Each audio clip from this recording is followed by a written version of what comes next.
ಇವತ್ತಿನ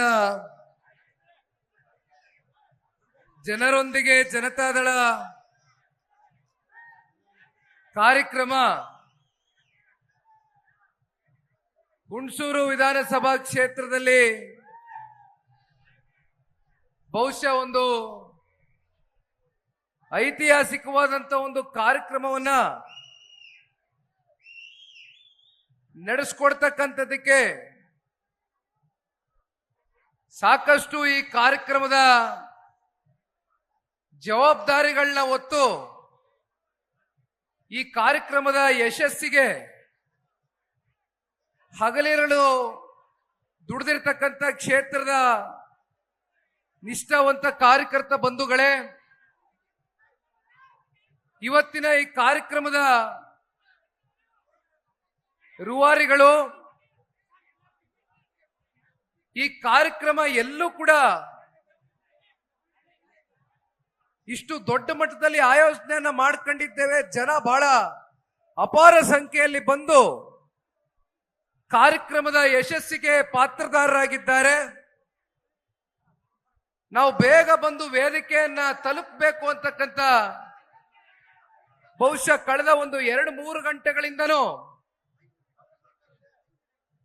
ಕ್ಷೇತ್ರದ ಶಾಸಕರು,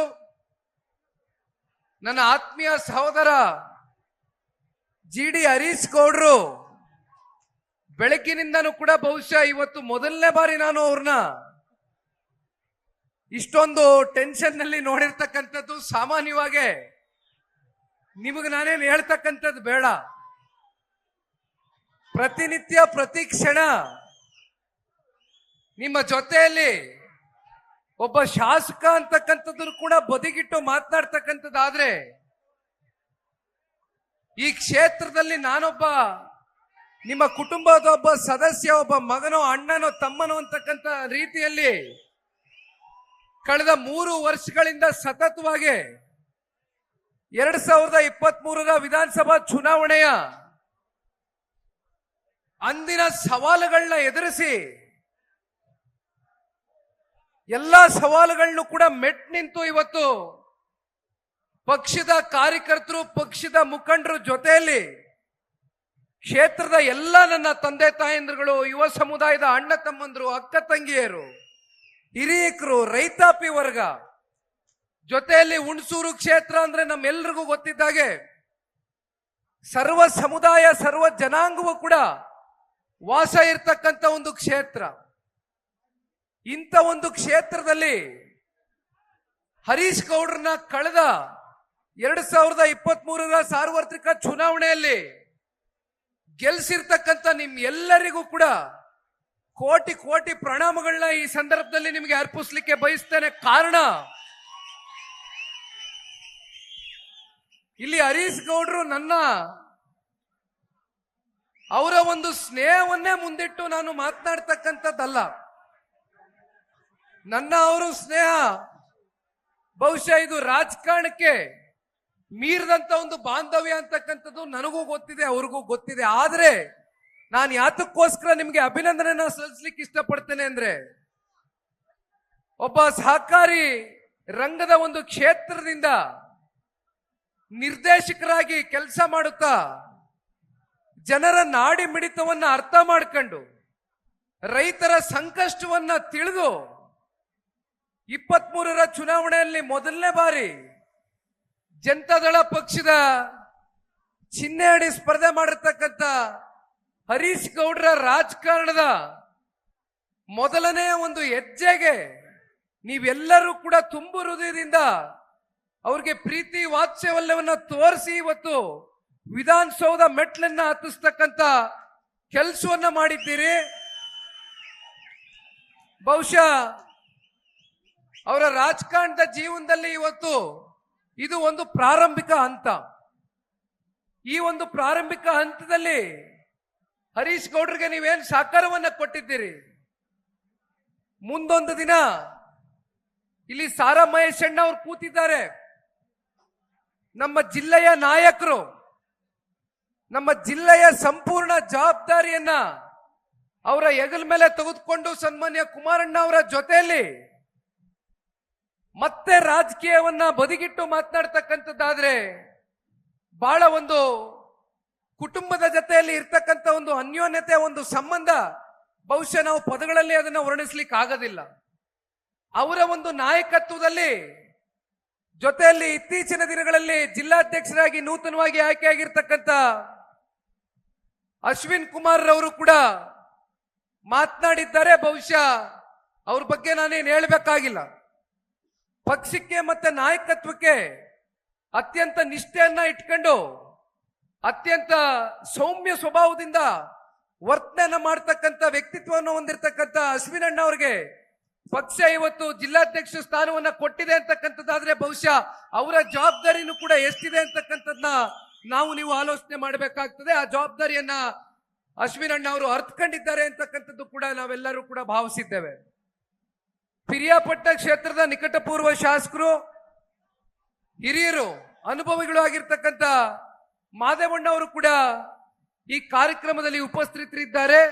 ಜೊತೆಯಲ್ಲಿ ಅವರ ಸುಪುತ್ರರು ಪ್ರಸನ್ನ ಅವರು ಕೂಡ ಒಬ್ಬ ಯುವ ಮುಖಂಡ, ಭವಿಷ್ಯದಲ್ಲಿ ಜನತಾದಳ ಪಕ್ಷವನ್ನ ಈ ಜಿಲ್ಲೆನಲ್ಲಿ ಕಟ್ಟತಕ್ಕಂಥದಕ್ಕೆ ಅವರ ಸಹಕಾರವೂ ಕೂಡ ಬೇಕಾಗಿದೆ ಅಂತಕ್ಕಂಥದ್ದು ಬಹುಶಃ ಅನೇಕ ಜನ ಯುವಕರು ಈ ಮಾತನ್ನ ಒಪ್ಕೊಳ್ತೀರಾ ಅಂತಕ್ಕಂಥದ್ದನ್ನ ನಂಬಿದ್ದೇನೆ. ಜೊತೆಯಲ್ಲಿ HD ಕೋಟೆಯ ಮುಂದಿನ ದಿನಗಳಲ್ಲಿ ಹಿಂದೆ 23ರಲ್ಲಿ ಚುನಾವಣೆ ಸಂದರ್ಭದಲ್ಲಿ ಅವ್ರಿಗೆ ಟಿಕೆಟ್ ಸಿಕ್ಬೇಕಾಗಿತ್ತು. ಆದ್ರೆ ಕಾರಣಾಂತರಗಳಿಂದ ಅವ್ರಿಗೆ ಟಿಕೆಟ್ ಸಿಕ್ಕದೆ ಹೋದ್ರೂ ಕೂಡ ಒಲ್ಲದ ಮನಸ್ಸಿನಲ್ಲಿ ಜನತಾದಳ ಪಕ್ಷವನ್ನ ಕೊನೆಯ ಹಂತದಲ್ಲಿ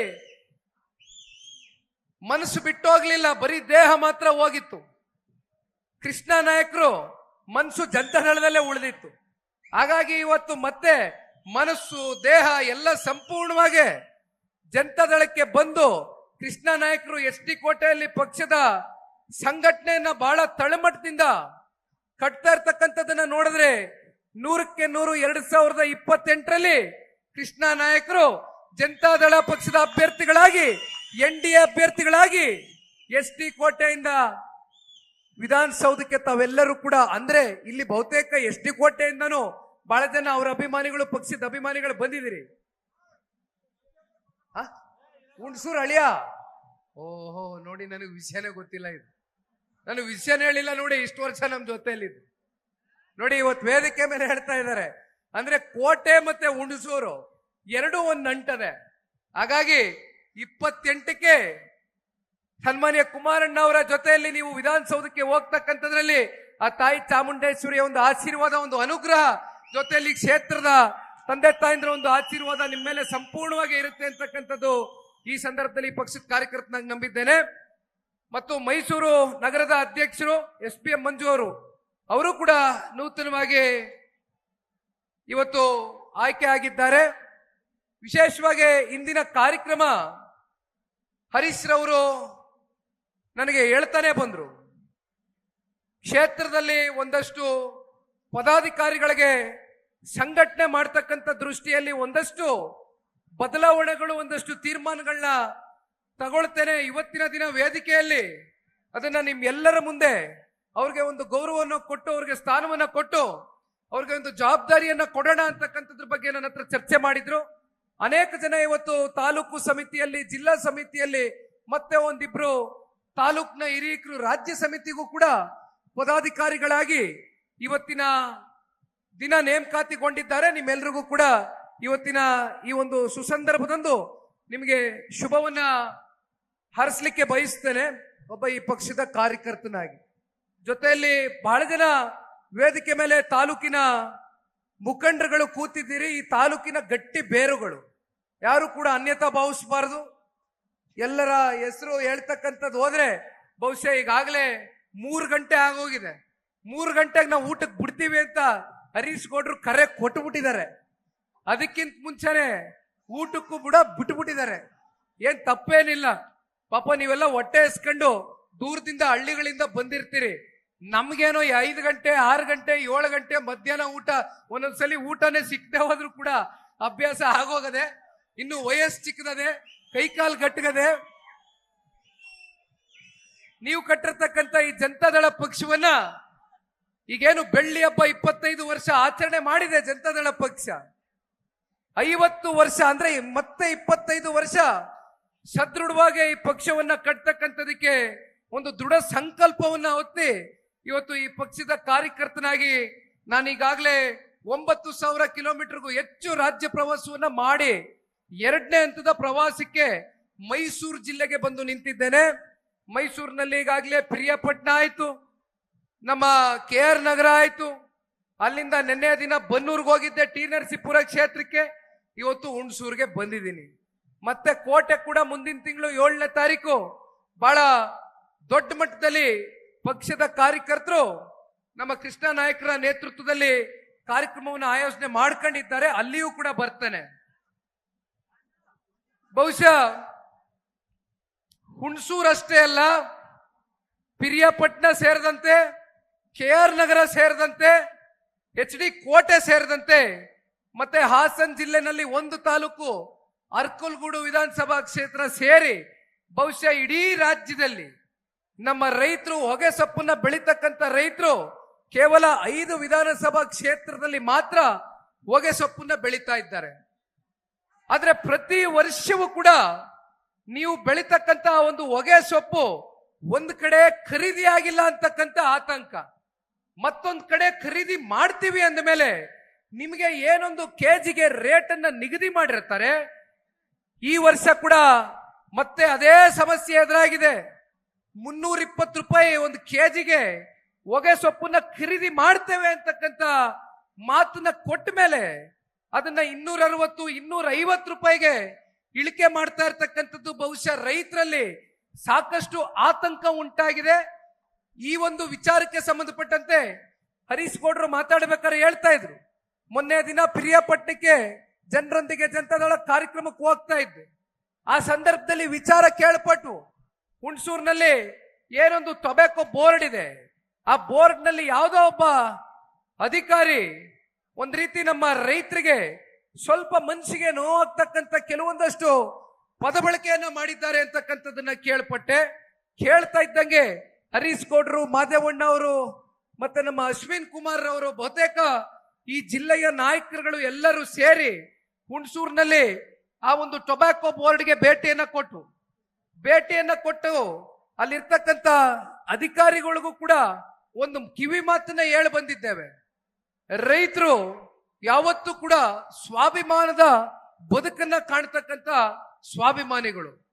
ಅಂತ ಸ್ವಾಭಿಮಾನಿಗಳ ಮನಸ್ಸಿಗೆ ಧಕ್ಕೆ ಉಂಟಾಗ್ತಕ್ಕಂಥ ಮಾತುಗಳನ್ನ ಆಡಬೇಡಿ ಅಂತಕ್ಕಂಥದ್ನ ಹೇಳ್ತಾ ಸನ್ಮಾನ್ಯ ಕುಮಾರಣ್ಣವ್ರಿಗೂ ಕೂಡ ದೂರವಾಣಿ ಮೂಲಕ ಅಲ್ಲಿ ರೈತರಿಗೆ ಒಂದು ಸ್ವಲ್ಪ ತಾತ್ಕಾಲಿಕವಾಗಿ ಸಮಾಧಾನವನ್ನ ಮಾಡಿ ಅಲ್ಲಿ, ಯಾಕೆಂದ್ರೆ ನನಗೆ ಗೊತ್ತಿತ್ತು ಬುಗಲೆದ್ದು ಬಿಟ್ಟಿತ್ತು, ಯಾಕೆಂದ್ರೆ ಒಂದಷ್ಟು ಮಾತುಗಳು ತುಚ್ಛವಾಗಿ ಆಡದಂತ ಸಂದರ್ಭದಲ್ಲಿ ರೈತರು ಬಹಳ ಸೂಕ್ಷ್ಮ ಜೀವಿಗಳು, ಎಲ್ಲೋ ಒಂದ್ ಕಡೆ ಅವ್ರ ಮನಸ್ಸಿಗೆ ನೋವಾದಂತ ಸಂದರ್ಭದಲ್ಲಿ ಮತ್ತೆ ಆ ಸ್ಥಳದಲ್ಲಿ ಮತ್ತಿನ್ನೇನು ಆಗುತ್ತೋ ಅಂತಕ್ಕಂಥದ್ದು ಬಹುಶಃ ನಾವು ಹರೀಶ್ ಗೌಡ್ರು ಎಲ್ಲ ನೀವೆಲ್ಲ ನಡ್ಕೊಂಡಿದ್ ರೀತಿ ನೋಡಿದಾಗ ಕುಮಾರಣ್ಣವರು ಫೋನ್ ಮಾಡ್ತಾ ಇದ್ದಂಗೆ ಎಲ್ಲೋ ಒಂದ್ ಕಡೆ ತಾವು ತೋರಿಸಿದಂತ ಆ ಒಂದು ಅಭಿಮಾನ, ಕೂಡ್ಲೆ ನೀವು ಸಮಾಧಾನ ಆದ್ರಿ, ಕೂಡ್ಲೆ ನೀವು ಗೌರವ ಕೊಟ್ರಿ. ಬಹುಶಃ ಇವೆಲ್ಲವನ್ನ ನೋಡಿದಾಗ ಕಳೆದ ವರ್ಷ ಇದೇ ರೀತಿ ನಮ್ಮ ತಂಬಾಕು ಬೆಳೆಗಾರರ ಸಮಸ್ಯೆ ಎದುರಾಯ್ತು. ಆಗ ತಂಬಾಕು, ನೀವು ಬೆಳೆದಂತ ತಂಬಾಕುವನ್ನ ಖರೀದಿ ಮಾಡ್ತಕ್ಕಂಥದಕ್ಕೆ ಸಿದ್ಧ ಆಗಿರ್ಲಿಲ್ಲ.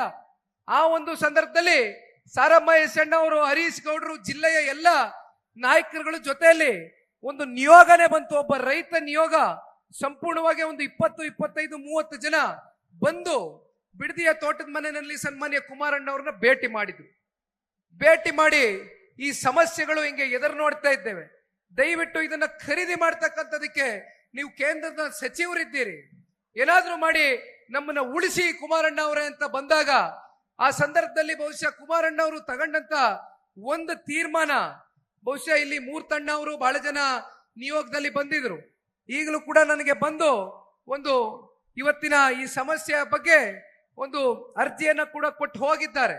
ಕುಮಾರಣ್ಣ ಅವ್ರ ಹತ್ರ ಚರ್ಚೆ ಮಾಡಿ ಕೂಡ್ಲೆ 320 ರೂಪಾಯಿ ಖರೀದಿ ಮಾಡ್ತಕ್ಕಂಥದಕ್ಕೆ ಮತ್ತೆ ಕುಮಾರಣ್ಣ ಅವರೇ ಮಧ್ಯ ಪ್ರವೇಶ ಮಾಡಿದ್ರೆ ಮಾತ್ರ ಇದನ್ನ ಒಂದು ತಾರ್ಕಿಕ ಹಂತಕ್ಕೆ ತಗೊಂಡೋಗಿ ನಮ್ಮ ರೈತರಿಗೆ ಒಂದು ಗೌರವ ಕೊಡ್ತಕ್ಕಂಥ ನಿಟ್ಟಿನಲ್ಲಿ ನಾವೇನಾದ್ರೂ ಮಾಡ್ತಕ್ಕಂಥದಕ್ಕೆ ಸಾಧ್ಯ ಅಂತಕ್ಕಂಥದ್ದು ಹೇಳಿದಾಗ, ಕಳೆದ ವರ್ಷ ಕಾಮರ್ಸ್ ಮತ್ತೆ ಇಂಡಸ್ಟ್ರಿ ಮಂತ್ರಿಗಳು ಮಾನ್ಯ ಪಿಯೂಷ್ ಗೋಯಲ್ ಜಿರವರು, ಯಾಕೆಂದ್ರೆ ನ್ಯೂಯಾರ್ಕ್ದವರು ಹೇಳ್ತಾ ಇದ್ರು, ನಾವು ಅನೇಕ ಬಾರಿ ಡೆಲ್ಲಿಗೆ ಬಂದಿದ್ದೀವಿ, ನಾವು ಯಾವತ್ತು ಡೆಲ್ಲಿಗೆ ಬಂದಿದ್ರು ಕೂಡ ಇಲ್ಲಿವರೆಗೂ ಆ ಒಂದು ಇಲಾಖೆಯ ಮಂತ್ರಿಯನ್ನ ಭೇಟಿ ಮಾಡ್ತಕ್ಕಂಥದಕ್ಕೆ ನಮ್ಗೆ ಇಲ್ಲಿವರೆಗೂ ಕೂಡ ಆಗೇ ಇಲ್ಲ. ಆದ್ರೆ ಕುಮಾರಣ್ಣವರು ಇವತ್ತು ಕೇಂದ್ರದಲ್ಲಿ ಬರೀ ಉಕ್ಕು ಮತ್ತೆ ಬೃಹತ್ ಕೈಗಾರಿಕೆಯ ಮಂತ್ರಿಗಳಾಗಿ ಕೆಲಸ ಮಾಡ್ತಾ ಇಲ್ಲ, ಕರ್ನಾಟಕ ರಾಜ್ಯದ ರೈತರ ಒಬ್ಬ ಪ್ರತಿನಿಧಿಯಾಗಿ ಸನ್ಮಾನ್ಯ ಕುಮಾರಣ್ಣ ಅವರು ಕೆಲಸ ಮಾಡ್ತಾ ಇದ್ದಾರೆ. ರೈತರು ಯಾವುದೇ ವಿಚಾರದಲ್ಲಿ ಸಂಕಷ್ಟಕ್ಕೆ ಒಳಗಾದ್ರು ಅಂತದ್ದು ಕೇಳ್ತಾ ಇದ್ದಂಗೆ ಅವರ ತಾಯಿ ರೀತಿಯ ರೈತರಿಗೋಸ್ಕರ ಮಿಡಿತಕ್ಕಂಥದ್ದು ಬಹುಶಃ ಕಳೆದ ವರ್ಷ ರೈತರ ಪರವಾಗಿ ನಿಂತಿರ್ತಕ್ಕಂಥದ್ದು ಒಂದು ಉದಾಹರಣೆ ಇದೆ. ಈ ವರ್ಷವೂ ಕೂಡ ಹರೀಶ್ ಗೌಡ್ರಿಗೆ ನಾನು ಮಾತನಾಡಿದ್ದೇನೆ, ಸಾರಾ ಮಹೇಶ್ ಅಣ್ಣ ಅವ್ರ ಜೊತೆ ಕೂತು ಮಾತನಾಡಿದ್ದೇನೆ. ಬಹುಶಃ ಇನ್ನೊಂದು 4-5 ದಿನಗಳಲ್ಲಿ ಸನ್ಮಾನ್ಯ ಕುಮಾರಣ್ಣ ಅವ್ರನ್ನ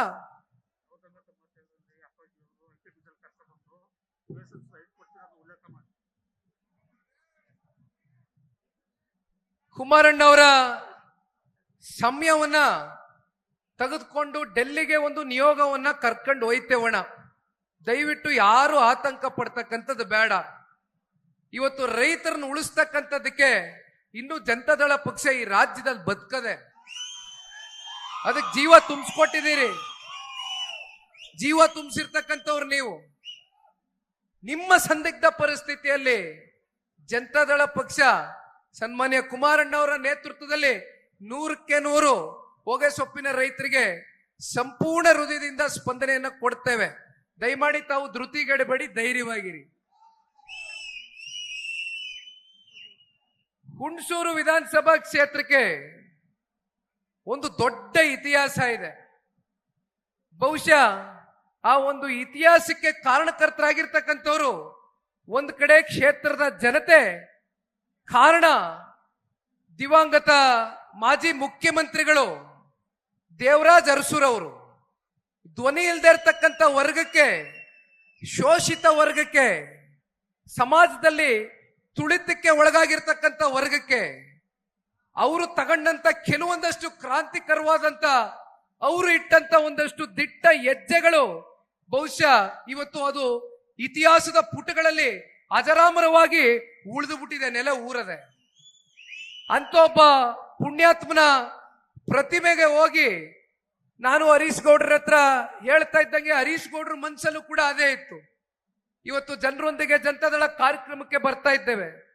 ಇಂಥ ಒಂದು ಶುಭ ಸಂದರ್ಭದಂದು ದೇವರಾಜ್ ಅರಸ್ ಅವರ ಪುತ್ತಲಿಗೆ ಹೋಗಿ ಅವರನ್ನ ಒಂದು ಗೌರವವನ್ನ ಕೊಟ್ಟು ಮಾಲಾರ್ಪಣೆಯನ್ನ ಮಾಡಿ ಬರ್ತಕ್ಕಂಥ ಒಂದು ಕೆಲಸವನ್ನ ಮಾಡಬೇಕು ಅಂತಕ್ಕಂಥದ್ನ ನಾನು ಅವ್ರಿಗೆ ತಿಳಿಸ್ತಾ ಇದ್ದಂಗೆ ನನ್ನ ಮನಸ್ಸಲ್ಲೂ ಕೂಡ ಅದೇ ಇತ್ತು. ಏನೇ ಒಂದು ಒಳ್ಳೆ ಕಾರ್ಯಕ್ರಮ ಮಾಡೋದಕ್ಕಿಂತ ಮುಂಚಿತವಾಗಿ ಇಂಥ ಪುಣ್ಯಾತ್ಮರನ್ನ ಸ್ಮರಿಸ್ಕೊಳ್ತಕ್ಕಂಥ ಕೆಲಸವನ್ನ ಮಾಡೋಣ ಅಂತಕ್ಕಂಥದ್ದು ಇವತ್ತು ಹರೀಶ್ ಗೌಡ್ರು ಕೂಡ ತೀರ್ಮಾನ ಮಾಡಿ ಇವತ್ತು ದೇವರಾಜ್ ಅರಸೂರ್ ಅವರ ಪುತ್ತಲಿಗೆ ಹೋಗಿ ನಾವು ಜನತಾದಳ ಪಕ್ಷದವರು ಪಕ್ಷಾತೀತವಾಗಿ ಇವತ್ತು ಅವರಿಗೆ ಗೌರವವನ್ನ ಸಲ್ಲಿಸಿ ಬಂದಿದ್ದೇವೆ. ಬಹುಶಃ ನಾನಾಗ್ಲಿ ಹರೀಶ್ ಗೌಡ್ರಾಗ್ಲಿ ಮಾತಾಡ್ಬೇಕಾದ್ರೆ ಒಂದು ಮಾತು ಹೇಳಿದ್ರು, ಸರ್ವ ಜನಾಂಗದ ಶಾಂತಿಯ ತೋಟ ಹುಣಸೂರು ಕ್ಷೇತ್ರದಲ್ಲಿ ಇವತ್ತು ನೆಲೆ ಊರಿದೆ ಅಂತಕ್ಕಂಥದ್ರ ಬಗ್ಗೆ ಚರ್ಚೆ ಮಾಡ್ತಾ ಇದ್ರು. ಒಂದು ಮಾತು ಈ ಸಂದರ್ಭದಲ್ಲಿ ನಾನು ತಿಳಿಸ್ಲಿಕ್ಕೆ ಬಯಸ್ತೇನೆ. ಕಳೆದ 3 ವರ್ಷದಿಂದ ಕಾಂಗ್ರೆಸ್ನ ಪಕ್ಷ ಆಡಳಿತದಲ್ಲಿದೆ. ಸಂಪೂರ್ಣ ಬಹುಮತದಿಂದ ಆಡಳಿತವನ್ನ ಮಾಡ್ತಾ ಇದ್ದಾರೆ. ಅವರು ಆಡಳಿತವನ್ನ ಮಾಡ್ತಕ್ಕಂಥದಕ್ಕೆ ಇವತ್ತು ಮಾತೆತ್ತಿದ್ರೆ ಏನು ಹಲವಾರು ಸಮುದಾಯಗಳ ಹೆಸರನ್ನ ಮುಂದಿಟ್ಕೊಂಡು ರಾಜಕಾರಣವನ್ನ ಮಾಡ್ಕೊಂಡ್ ಬಂದಿದ್ದಾರೆ. ಆದ್ರೆ ಅಂತ ಸಮುದಾಯಗಳಿಗೆ ಇವತ್ತು ಕಾಂಗ್ರೆಸ್ನ ಸರ್ಕಾರ ಕಳೆದ 3 ವರ್ಷದಿಂದ ಯಾವ ರೀತಿ ನಡ್ಕೊಳ್ತಾ ಇದೆ, ನಿಜಕ್ಕೂ ಕೂಡ ಸಾಮಾಜಿಕವಾದಂತ ಒಂದು ನ್ಯಾಯ, ಸಾಮಾಜಿಕವಾದಂತ ಒಂದು ಬದ್ಧತೆ ಮತ್ತೆ ಕಾಳಜಿಯಿಂದ ಆಡಳಿತವನ್ನ ಮಾಡ್ತಾ ಇದ್ದಾರ ಅಂತಕ್ಕಂಥ ಪ್ರಶ್ನೆ ಎಲ್ಲ ಇವತ್ತು ನಾವು ನೀವು ಕೂಡ ಮಾಡಬೇಕಾಗ್ತದೆ. ಕಾರಣ ಇವತ್ತು SCP TSP ಅಲ್ಲಿ ಮೊದಲನೇ ವರ್ಷ 11,000 ಕೋಟಿ, ಎರಡನೇ ವರ್ಷ 14,000 ಕೋಟಿ, ಈ 3ನೇ ವರ್ಷ 11,500 ಕೋಟಿ, ಒಟ್ಟಾರೆಯಾಗಿ 37,000 ಕೋಟಿಗೂ ಹೆಚ್ಚು SCP TSP ಹಣ ಇವತ್ತೇನು ಪರಿಶಿಷ್ಟ ವರ್ಗದ ಒಂದು ಅಭಿವೃದ್ಧಿಗೆ ಇಟ್ಟಿರ್ತಕ್ಕಂಥ ಹಣ ಸಂಪೂರ್ಣವಾಗಿ ಇವತ್ತು ಗ್ಯಾರಂಟಿಗಳ ಹೆಸರಲ್ಲಿ ಇವತ್ತು ಅದನ್ನ ಬೇರೆ ಕಡೆ ಬಳಕೆ ಮಾಡ್ಕೊಂಡಿದ್ದಾರೆ ಅಂತಕ್ಕಂಥದ್ದು ಸ್ವತಃ ಕಾಂಗ್ರೆಸ್ನವರು ಒಪ್ಕೊಂಡಿದ್ದಾರೆ. ಇದು ಇವತ್ತು ಹಿಂದುಳಿದಿರ್ತಕ್ಕಂಥ ವರ್ಗಕ್ಕೆ ನಿಜಕ್ಕೂ ಕೂಡ ಕಾಂಗ್ರೆಸ್ ನ್ಯಾಯ ಕೊಡಿಸ್ಲಿಕ್ಕೆ ಆಗ್ತದ? ಅವ್ರು ಭದ್ರಾಗಿದ್ದಾರ? ಆಲೋಚನೆ ಮಾಡಬೇಕಾಗ್ತದೆ. ಇವತ್ತು ಎಷ್ಟು ನಿಗಮಗಳಿದೆ, ಯಾವ ಒಂದು ನಿಗಮಗಳಲ್ಲಿ ಆಯಾ ಸಮುದಾಯಕ್ಕೆ ಸೇರಿರ್ತಕ್ಕಂಥ ಆ ಜನಾಂಗವನ್ನ ಇವತ್ತು ಸಮಾಜದಲ್ಲಿ ಉತ್ತಂಗಕ್ಕೆ ಏರಿಸ್ತಕ್ಕಂಥದಕ್ಕೆ ಅವಕಾಶಗಳಿದೆ. ಆದ್ರೆ ಅಂತ ಸಮುದಾಯಗಳನ್ನ ಇವತ್ತು ಬೀದಿ ಪಾಲ್ ಮಾಡಿ ಇವತ್ತು ಕಾಂಗ್ರೆಸ್ನವರು ಮಾತೆತ್ತಿದ್ರೆ ಗ್ಯಾರಂಟಿ ಕೊಡ್ತಾ ಇದ್ದೇವೆ, ಗ್ಯಾರಂಟಿ ಕೊಡ್ತಾ ಇದ್ದೇವೆ ಅಂತ ನಿರಂತರವಾಗಿ ಸಮಾವೇಶಗಳನ್ನ ಮಾಡ್ಕೊಂಡು ಬತ್ತಾವ್ರೆ. ಸಮಾವೇಶಗಳು ಮಾಡ್ತಾ ಇರ್ತಕ್ಕಂಥದ್ದು ಸರ್ಕಾರದ ದುಡ್ಡಲ್ಲಿ, ಇನ್ನೇನು ಕಾಂಗ್ರೆಸ್ ಪಕ್ಷದ ದುಡ್ಡಲ್ಲೂ ಸಮಾವೇಶಗಳಾಗ್ತಾ ಇಲ್ಲ. ಮಾತೆತ್ತಿದ್ರೆ ಅದ್ಯಾವುದೋ ಲೋಕಸಭಾ ಚುನಾವಣೆ ಸಂದರ್ಭದಲ್ಲಿ 5 ಗ್ಯಾರಂಟಿಗಳ ಫಲಾನುಭವಿಗಳ ಸಮಾವೇಶ ಅಂತ ಮಾಡಿದ್ರು. 4 ತಿಂಗಳಿಗೋ 5 ತಿಂಗಳಿಗೋ 6 ತಿಂಗಳಿಗೋ ಒಂದ್ಸಲಿ ಹಿಡಿದು ಯಾವ್ದಾದ್ರೂ ಚುನಾವಣೆನೋ ಯಾವ್ದಾದ್ರೂ ಉಪಚುನಾವಣೆನೋ ಬಂದಾಗ ಆ ಹಣವನ್ನ ರಾಜಕೀಯವಾಗಿ ಅವರವರ ಚುನಾವಣೆಗಳಲ್ಲಿ ಗೆಲ್ತಕ್ಕಂಥದಕ್ಕೆ ದುರುಪಯೋಗ ಪಡಿಸ್ಕೊಳ್ತಕ್ಕಂಥದ್ದನ್ನ ನಾವೇನ್ ನೋಡ್ತಾ ಇದ್ದೇವೆ.